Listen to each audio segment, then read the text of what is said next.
Hello दोस्तों, आप सभी का स्वागत है मेरी चैनल राठौर 360 में। तो एक बार जोर से बोलिए जय बद्रीनाथ, जय बद्री विशाल। तो दोस्तों, आज मैं आपको बताने जा रही हूँ बद्रीनाथ की कहानी, कुछ रहस्यमय बातें। जो जाए बद्री वो ना आए उदरी, अर्थात इस शब्द का मतलब है कि जो मनुष्य बद्रीनाथ का दर्शन करता है उसे दूसरी बार मनुष्य जन्म नहीं मिलता है। दोस्तों, हमारे वेदों में भी लिखा हुआ है अपने जीवन काल में 2 बार बद्रीनाथ का यात्रा अवश्य करें। तो दोस्तों, आज हम जानेंगे बद्रीनाथ की कहानी और क्या है यहाँ का रहस्य। बद्रीनाथ, जिसे 8वां बैकुंठ भी कहा जाता है। बद्रीनाथ धाम भारत के उत्तराखंड राज्य के चमोली जिले में अलकनंदा नदी के किनारे स्थित है। तो दोस्तों, यहाँ का प्राचीन इतिहास के बारे में बताता हूँ कि दोस्तों, हमारे धर्म ग्रंथों में पुरानी कथाओं के अनुसार कहा जाता है कि नीलकंठ पर्वत के पास भगवान विष्णु बाल रूप में अवतार लिए। कहा जाता है बद्रीनाथ धाम भगवान शिव और पार्वती का निवास स्थान था। तो भगवान विष्णु ने एक युक्ति सूझी। जब भगवान शिव और माँ पार्वती भ्रमण के लिए बाहर आए तो उन्होंने अपने द्वार पर एक नन्हे शिशु को रोते हुए देखा। शिशु को रोते देखकर माता पार्वती का ममता जग गया। शिशु को चुप करवाने के लिए माँ पार्वती ने उसे गोद में उठा लिया। तब माँ पार्वती ने शिशु को लेकर निवास स्थान के अंदर लेकर चली गई। उसे दूध पिलाया और शिशु कुछ देर बाद सो गया। माँ पार्वती भोले शंकर के पास गर्म झरने के पास नहाने के लिए चली गई।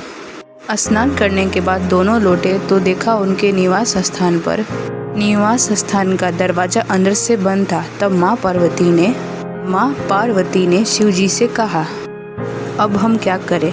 इस बार पर शिव जी ने कहा, तुम्हारा बालक है, मैं कुछ नहीं कर सकता और ना ही इस दरवाजे को बलपूर्वक खोलूँगा। इस पश्चात माँ पार्वती और भोले शंकर इस स्थान को छोड़कर केदारनाथ चले गए। दोस्तों, ये बात बता दूँ, बालक ये और कोई नहीं नारायण थे। इन्होंने इस स्थान को प्राप्त करने के लिए ये तरकीब लगाई। इस तरह भगवान विष्णु ने अपने स्थान को बद्रीनाथ विश्राम स्थान बना दिया। तो दोस्तों, मैं आपको एक और बात बताने जाती हूँ, इस मंदिर का नाम बद्रीनाथ क्यों पड़ा। तब भगवान विष्णु इस स्थान पर विराजमान हो गए और ध्यान निद्रा में सो गए। तभी वहाँ पर बहुत ज़्यादा बर्फबारी शुरू हो गया। भगवान विष्णु का निवास स्थान बर्फ से ढक गया। ये देखकर माता लक्ष्मी व्याकुल हो गई। लक्ष्मी माता स्वयं वहाँ पर आकर बेर का वृक्ष का रूप ले ली ताकि नारायण के ऊपर बर्फ पड़ने वाली उन नारायण पर बर्फ ना गिरे, पैर पर गिरे। सालों तक नारायण तपस्या में लीन थे। जब उनका तपस्या पूरा हुआ तब नारायण ने देखा कि माता लक्ष्मी बेर का वृक्ष बनकर उनके समीप खड़ी हैं और पूरा पैर बर्फ से ढका हुआ है। इसे देखकर नारायण ने कहा, हे देवी, हे माँ लक्ष्मी, आप भी हमारे इतना तप किया है, आज से हमारे साथ आपको भी इस धाम पर पूजा जाएगा। आपने हमारी रक्षा बेर यानी वृक्ष के रूप में सेवा किया है, इसलिए आज के बाद मेरा नाम बद्रीनाथ रखा जाएगा। दोस्तों, अलकनंदा नदी के बाएं तट पर नर और नारायण का 2 पर्वत श्रेणियों के बीच ये बद्रीनाथ मंदिर स्थित है, जो भगवान विष्णु को समर्पित है। मंदिर में 3 संरचना है। पहला गर्भगृह, दूसरा दर्शन मंडप, तीसरा सभा मंडप। दोस्तों, बद्रीनाथ का मंदिर पत्थरों से बना हुआ है। दोस्तों, आप चौड़ी सीढ़ियों के सहायता से मुख्य द्वार पर पहुंच सकते हैं, जिसे सिंह द्वार कहा जाता है। इस द्वार के शीर्ष पर 3 स्वर्ण कलश लगे हुए हैं और छत के मध्य में एक विशाल घंटी लगी हुई है। अंदर प्रवेश करते ही मंडप दिखता है। स्तंभों से घिरा हुआ कमरा है।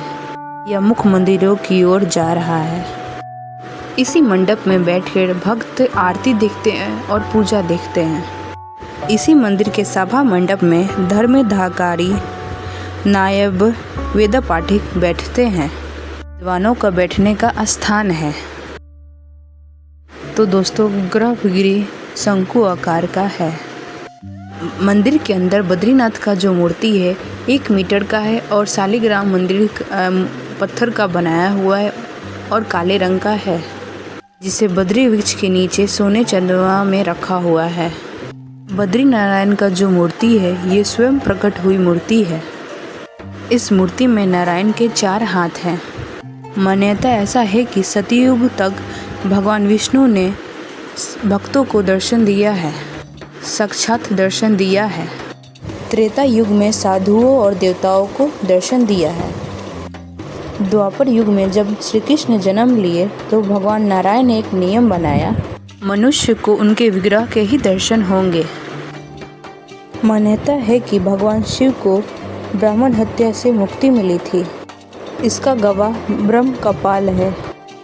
कहा जाता है ब्रह्म कपाल एक ऊंची शिला है जहां पर पितरों का दर्पण और श्राद्ध होता है। माना जाता है कि यहाँ श्राद्ध करने से पितरों को मुक्ति मिलती है। मान्यता ये भी है कि बद्रीनाथ में 6 महीने मनुष्य पूजा करेंगे और 6 महीने देवता पूजा करेंगे। कहा जाता है कि जो यहाँ पर 6 मंथ पहले दीपक जलाया जाता है, दरवाज़ा बंद करने से पहले, कपाट बंद करने से पहले 6 मंथ बाद कपाट खुलता है तो वो दीपक जलता हुए मिलता है। भक्त कहते हैं कि 6 महीने देवगण आकर स्वयं भगवान नारायण की पूजा करते हैं और विधि विद्वत आकर पूजा करते हैं और मंदिर की रक्षा स्वयं करते हैं। तो दोस्तों बद्रीनाथ के बारे में ये जानकारी विष्णु पुराण, महाभारत और स्कंद पुराण से भी मिलती है। ऐसे कई प्राचीन ग्रंथों से बद्रीनाथ का उल्लेख मिलता है। बद्रीनाथ मंदिर को 4 धाम में से एक धाम भी कहा जाता है। दोस्तों आपको ये बात ज़रूर पता होगा कि बद्री नारायण का जो मूर्ति शालिग्राम का मूर्ति है, इस मूर्ति का स्थापना आदि शंकराचार्य ने 8वीं शताब्दी में की थी। ऐसा कहा जाता है कि फिर ये मूर्ति विलुप्त हो गई थी। फिर इस मूर्ति की स्थापना रामानुजाचार्य ने की थी। ऐसा कहा जाता है कि 16वीं शताब्दी में गढ़वाल के राजा ने फिर से इस मूर्ति की स्थापना की थी। तो दोस्तों आपको ये वीडियो कैसा लगा कमेंट करके ज़रूर बताएं। तो दोस्तों मैं आपको बद्रीनाथ का कुछ और रहस्य बताने जा रही हूँ, तो इसे ध्यान से ज़रूर सुनिएगा। बद्रीनाथ में पूजा के द्वारा पूजा में शंख बजाया नहीं जाता है और वहाँ के पुजारी स्त्री का वेश बनाकर पूजा करते हैं। सभी मान्यताओं के अपने अपने एक कारण है। कहा जाता है कि बद्रीनाथ भविष्य में अपना स्थान परिवर्तन कर लेंगे। बद्रीनाथ से कुछ दूर जोशी मठ में नरसिंह भगवान का बहुत पुराना मूर्ति है। जोशी मठ शीतकालीन निवास नारायण का माना जाता है। कहा जाता है नरसिंह भगवान का मूर्ति का हाथ का मोटाई बहुत दिन पे दिन पतला होते जा रहा है। अब वो सुई के समान हो चुका है। कहा जाता है जब ये कलाई टूट जाएगी तब नर नारायण पर्वत, जिसे जय विजय पर्वत भी कहा जाता है, वो आपस में मिल जाएंगे। कहावत है कि इसे बद्रीनाथ पहुंचने का रास्ता खत्म हो जाएगा। कहा जाता है जब नारायण कृष्ण के अवतार लेने जा रहे थे तो देवताओं और ऋषियों का दर्शन करना भी मुश्किल हो गया था। तब देवगण और ऋषियों ने कहा नारायण से कि आप हमें दर्शन देने का कष्ट करें। तब नारायण ने एक तरकीब निकाली कि देवता और मनुष्य को समान रूप से दर्शन दे सके। नारायण ने कहा कि 6 महीने हमारा पूजा मनुष्य करेंगे और 6 महीने देवगण करेंगे। इसलिए शीतकालीन में भगवान नारायण का कपाट बंद रहता है और उस वक्त सारे देवगण और ऋषि आकर उनकी पूजा और सेवा करते हैं। तो दोस्तों आपको ये वीडियो कैसा लगा कमेंट करके ज़रूर बताएं। अगर मैंने कुछ गलत तो बोला होगा तो मुझे माफ़ करिएगा।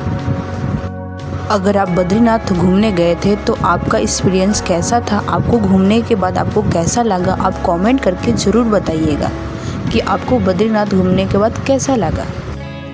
आपको ये वीडियो पसंद आया तो ज़्यादा से ज़्यादा कमेंट करें और ज़्यादा से ज़्यादा शेयर करें और लाइक करना बिल्कुल ना भूलें। तो एक बार जोर से बोलिए जय बद्रीनाथ जय बद्री विशाल। आप सभी का मनोकामना पूरा हो। अगर आप अभी तक नहीं गए हैं तो आप अभी भी जा सकते हैं। बद्रीनाथ का कपाट नवंबर मंथ में 3 तारीख को बंद होगा, इसलिए आपको अभी भी मौका है, आप बद्रीनाथ का दर्शन करने जा सकते हैं दोस्तों। तो दोस्तों लास्ट में वीडियो तक बने रहने के लिए बहुत बहुत धन्यवाद। आप हमेशा अपना प्यार ऐसे ही बनाए रखें और आपको इस तरह का और वीडियो चाहिए तो आप कमेंट करके ज़रूर बताएं। मैं इसका एक और पार्ट लाने वाली हूँ कि बद्रीनाथ कैसे पहुँचे, इसलिए आप इसे सब्सक्राइब करें और ब्लैक आइकन दबाना ना भूलें। जय बद्रीनाथ जय विशाल, हर हर Mahadev. Bye guys, thanks for watching guys, bye.